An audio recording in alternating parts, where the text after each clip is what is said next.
Hello friends, welcome to my channel competitive English with প্রাইমেটেড। তো বন্ধুরা, এই ভিডিওর শেষে রয়েছে ভিডিও ক্লিপ। এছাড়া এখানে যে বিষয়টা রয়েছে, NIOS ক্যান্ডিডেট তারা ইতিমধ্যে যে 13,421 যে শূন্য পদ, তো সেখানে তারা কিন্তু সুযোগ পাচ্ছে না। তো সেই কারণে তারা ইতিমধ্যে হাইকোর্টের দ্বারস্থ হয়েছে। তো সেখান থেকে কী বিষয় উঠে আসছে সেটাই রয়েছে এই ভিডিওতে শেষে। আরেকটা বিষয় যেটা বলার, তো ইতিমধ্যে 2022 স্টেট পাস, তো তারা একটা মামলা করেছে হাইকোর্টে, যেটা এর আগে আমি উল্লেখ করেছি। তো সেখানে তারা এটাই বলতে চেয়েছে যে এনআইওসদের যে ক্রাইটেরিয়া সেটা কিন্তু তারা যারা মেনটেন করতে পারছে না, তো তারাও কিন্তু এখানে ফর্ম ফিল আপ করছে। তো তাদের এখানে প্রবেশটা যেন বন্ধ করা হয় বা রেস্ট্রিক্ট করা হয়, তো সেই জন্যই মূলত এই মামলা। কিন্তু ইতিমধ্যে এই মামলায় এনআইওসরা কিন্তু আবার ক্যান ফাইল করে ঢুকেছে তারা তাদের দাবি জানানোর জন্য। তো চলো এবার আমরা পুরো ভিডিওটা শুনে নিই। শুরু হয়ে গেছে তো।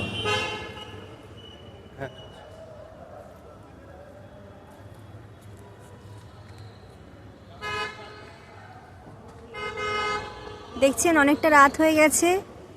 আজ আমি আর প্রভু স্যার এসেছিলাম হাইকোর্টে। আমাদের যে বিরুদ্ধে ষড়যন্ত্র করা হচ্ছে সেই ষড়যন্ত্রর উত্তর আমরা কি করে দেব, সেই ষড়যন্ত্রের উত্তরটি খোঁজার জন্য সুন্দর করে আলোচনা করলাম আমাদের অ্যাডভোকেটের সাথে। এবার প্রভু স্যার আপনাদের সকলের উদ্দেশ্যে কিছু কথা বলতে চায়। প্রভু স্যার বলুন। হ্যাঁ, আজকের আমরা এসেছিলাম, আপনারা দেখতে পাচ্ছেন এই রাতের অন্ধকারের মধ্যেও আমরা এখনও বাড়ি যেতে পারিনি। কলকাতা হাইকোর্টে এখানে আছি, আপনারা সেটা দেখতে পাচ্ছেন।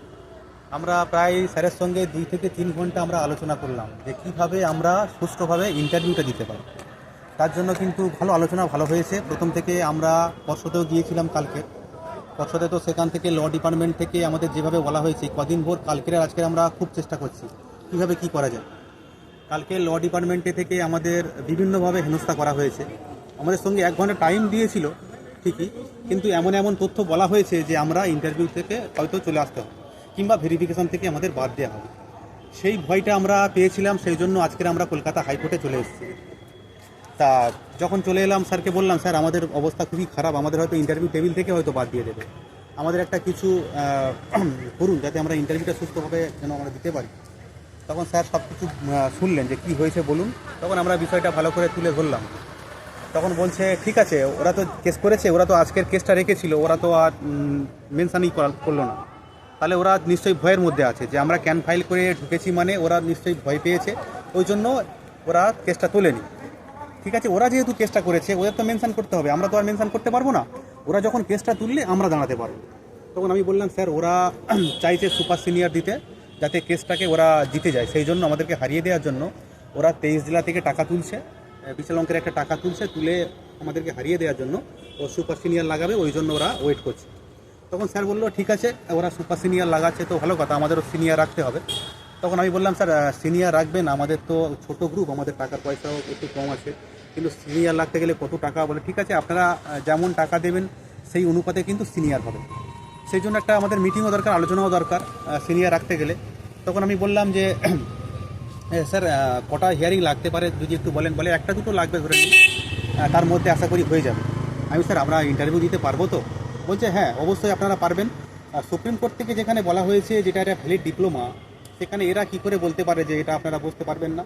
যেখানে আপনাদের অ্যাপ্লাই করতে বলা হচ্ছে সেখানে তারা ভেরিফিকেশানের পার্টটা পরে আসবে। আপনাদের যে ডকুমেন্টসগুলো চাওয়া হয়েছে, যে আগামী যে 22 রিক্রুটমেন্ট ছিল সেখানে, সেটা তো ভেরিফিকেশানটা পরের পার্ট। আপনারা ইন্টারভিউটা কেন দিতে পারবেন না? ইন্টারভিউতে অবশ্যই সুযোগ পাবেন, ভেরিফিকেশনের সময় সেটা দেখা যাবে, সেটার ব্যাপারটা আলাদা, কিন্তু ইন্টারভিউতে আপনারা সুযোগ পাবেন, সেটা আমরা দেখতে পারি, সেটা আমরা বলতে পারি। তাই ওই জন্য বলছি আপনারা অবশ্যই সিনিয়র আমাদের দিতেই হবে যদি আমরা কেসটা জিততে চাই, কিংবা আমাদের ইন্টারভিউ দিতে গেলে কেসটা কিন্তু জিততে হবে। তাই সিনিয়র দিতে হবে, আপনারা কিন্তু তৈরি থাকুন, ফাইট দিতে হবে, আমরা কিন্তু ছাড়বো না। কাল থেকে আজ পর্যন্ত আমরা ঠিক টাইম মতন খেতে ঘুমোতে পারছি না, মানে বাড়ি কতক্ষণ থাকি জানি না, বাইরে কলকাতা রাস্তায় পড়ে থাকছি কদিন। কালকেও গিয়েছি সারাদিন, আজও কখন বাড়ি যাব ঠিক নেই, এখনও আছি। তা আমাদের জিততে হবে, এই মানসিকতা নিয়ে তৈরি হয়েছি যে আমরা জিতবো। আপনারা পাশে থাকুন, হেল্প করুন, টাকা দিন, কারণ সিনিয়র না লাগালে আমরা কিন্তু জিততে পারবো না, তার জন্য কিন্তু আপনারা তৈরি থাকুন। এটাই বলা ছিল। পায়েল ম্যাডাম কিছু বলবেন, এবার আপনি শুনুন। বলুন ম্যাডাম, বলুন। হ্যাঁ, আমি যেটা বলতে চাইছি সেটা হলো গিয়ে, আমরা নয়তো পরিশ্রম করছি, বিভিন্ন জায়গায় যাচ্ছি, দরকারি সেটা হলো অর্থবল। সেই অর্থবল যদি না থাকে তাহলে আমরা কারোর সাথে যুদ্ধ করে কোনো লড়াই কিন্তু জিততে পারবো না। সে আমাদের ফরে যতই ভালো জাজমেন্ট থাকুক, যাই থাকুক, প্রতিপক্ষ যখন একটা ভালো অ্যাডমিন প্যানেল নামাবে লড়াই করার জন্য, তখন আমাদেরও কিন্তু তাদেরকে ফাইট দেওয়ার জন্য উপযুক্ত পরিস্থিতি মতন উপযুক্ত পদমর্যাদাযুক্ত একজন ভালো কিন্তু সিনিয়রের প্রয়োজন। এবং কলকাতা হাইকোর্টে আজকের দিনে দাঁড়িয়ে একজন সিনিয়র লয়ারের একদিনের ফিস কত হয় সেটা কম বেশি আপনারা সকলে জানেন। তো সেইটুকুনি টাকাই এখনো পর্যন্ত উঠানোই আমাদের পক্ষে খুবই দুষ্কর হয়ে উঠছে। হিয়ারিংটা খুবই তাড়াতাড়ি উঠবে, আমাদের কাছে অর্থ প্রায় তেমন নেই বললেই চলে। আপনারা যদি এগিয়ে এসে আমাদের হাতটা শক্ত করেন তাহলে আমরা সকলের কাজ উদ্ধার করতে পারবো।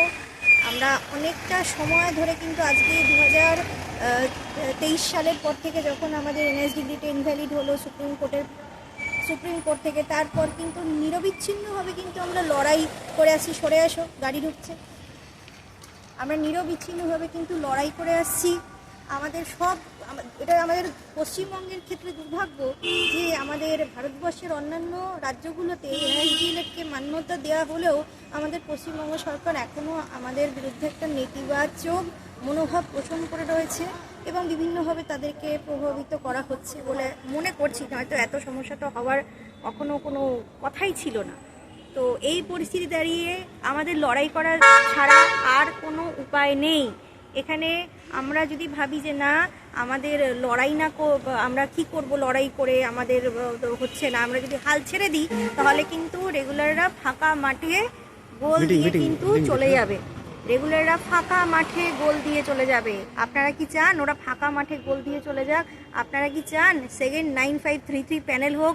আপনারা কি চান অনগোয়িং 2022-এর অনগোয়িংরা যেমন হয় ঝুলছে, আমরা 2025 রিক্রুটমেন্টের এনএস ডিএলএডরাও ওরকমভাবে ঝুলি?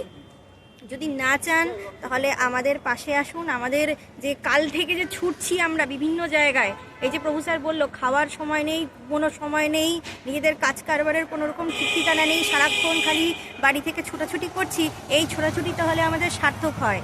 এবং সার্থক হবে কখন? যখন আপনারা আমাদের পাশে থাকবেন এবং আমরা কোর্টের ভেতর থেকে ফাইটটা দিতে পারবো।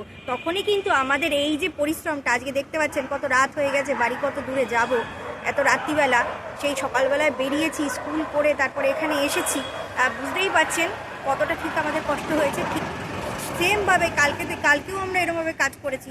সবসময় সব কাজ লাইভ করে বলি না, আজকে লাইভ করে বলছি এই কারণেই, কারণ আমাদের অর্থের খুব দরকার। ওদের মতন আমাদের অতটা ফান্ড নেই, আমাদের অর্থের খুব দরকার বলেই কিন্তু আজকে আমরা লাইভ করে বলছি। এবার আপনাদের হাতে সব কিছু রয়েছে, আপনারা যদি চান আমাদের পাশে এসে দাঁড়াবেন, আমরা ওখানে বুঝে নেব। আর আপনারা যদি ভাবেন না, তাহলে আমাদের তো আর কিছু করার নেই। কিন্তু আমরা আশাবাদী আমরা জিতব।